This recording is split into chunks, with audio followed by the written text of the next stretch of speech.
Well, friends, good morning. So these parables from the Lord, Jesus' parables are meant to radically overturn just our preconceived notions, what we think, how things are supposed to go, right? So we got this parable of the kingdom. Jesus gives us this image of the vineyard owner.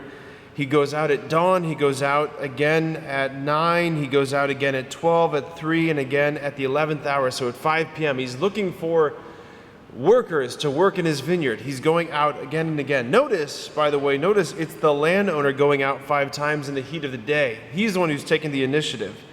He almost seems less interested in his vineyard than he does in including as many people as possible into the labor.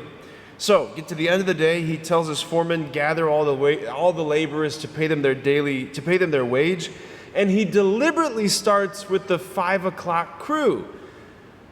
But he didn't have to. He could have started with the earliest guys, and it would have been all hunky-dory. Nobody would have been the wiser. But he starts with the last guys first, right? These guys who are barely sweating. You got, the dawn guys over here just like, and these guys from 5 o'clock are like, that was a great day of work, Starts with those guys.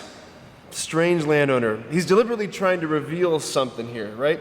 Okay, so the 5 o'clock guys, they get a full day's wage, and they are thinking they hit the jackpot.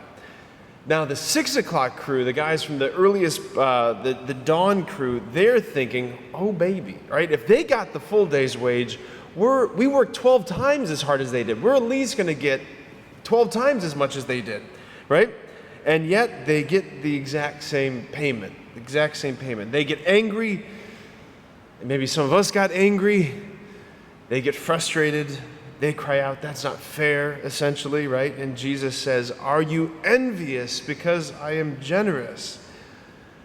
Okay, this parable is meant to get under our skin. It's meant to get under our skin. And I think the reason why we think this parable is unfair is because deep down, we are all Pelagians, which is a very nice way of saying we're all heretics, okay? So sorry to accuse you of heresy at 8:30 in the morning. Okay, what is Pelagianism? Pelagianism is an ancient heresy that, like all heresies, it never really goes away. It's this idea that's deep in our blood that we think that heaven's salvation is something that I'm going to earn. It's something that I'm going to merit. It's something that I should be rewarded according to my efforts on this side of things, that my efforts are what count the most. What we don't realize is that this parable, it's not about, effort and reward. It's not about the economics of heaven and earth. It's about the kingdom, right? It's a parable about the kingdom. It's a parable, which is to say it's a parable about the king. It's a parable about the king's passionate heart and his pursuit of every single one of us. It's about a God who only knows how to love because he is love, right? A God who the only reward he has to give is the one infinite blessing of the beatific vision. That's what this is about. It's about a God whose ways are not our ways and whose thoughts are not our thoughts.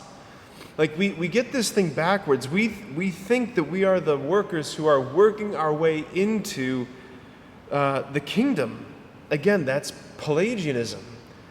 Like the story of Christianity is not us hunting and pursuing and looking for God. The story of Christianity is the God who hunts and pursues and searches for us. In this rubric, we are the mouse and God is the cat. We're the pursued, we are the hunted. That's what the incarnation is. That's what Jesus is getting. That's what he's trying to communicate over and over and over again in these parables. Think of the parable of the shepherd scouring the land for his one lost sheep. Think of the woman overturning her whole house looking for the lost coin. Think of the prodigal father who runs out to meet his prodigal son. That's the momentum. We read this parable, we get this sense that this landowner, this vineyard owner, is just scurrying about the countryside, trying to find as many people to bring them in. It's like the parable Jesus gives about the king who throws a wedding feast for his son, and sends the servants out to the far reaches of the kingdom. Bring in people from the highways, the byways, the hedgerows. My hall must be filled. That's the initiative. That's the initiative. Friends, we are not all the 6 a.m. crew. We all think we are, right? I've been a cradle Catholic. I went to Catholic school. I've been going to Mass my whole life. I'm part of the 6 a.m. crew. No. We are all the 5 p.m. crew, which is a way of saying none of us deserve it. None of us earn it. Everything that we have, everything we are the beneficiaries of His utterly gratuitous love. It is not our virtues, it's not our gifts, it's not our talents, it's not our good works that earn our way into God's heart. It's our need. It's our brokenness, it's our woundedness. It's being one of God's last ones. That's the ticket in. That's the ticket in. Friends, in the 11th hour, right, at the 59th minute, at the 59th second, the landowner is still going out looking for more. Jesus, in other words, loves to save the good thief on the other side of the cross who had nothing left to do, nothing left to give other than a cry for mercy.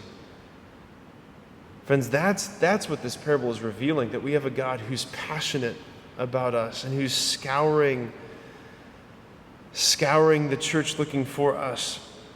We need to cry out from our littleness that we are in need, and in that posture of littleness and need, we become irresistible to our God. So let's cry out.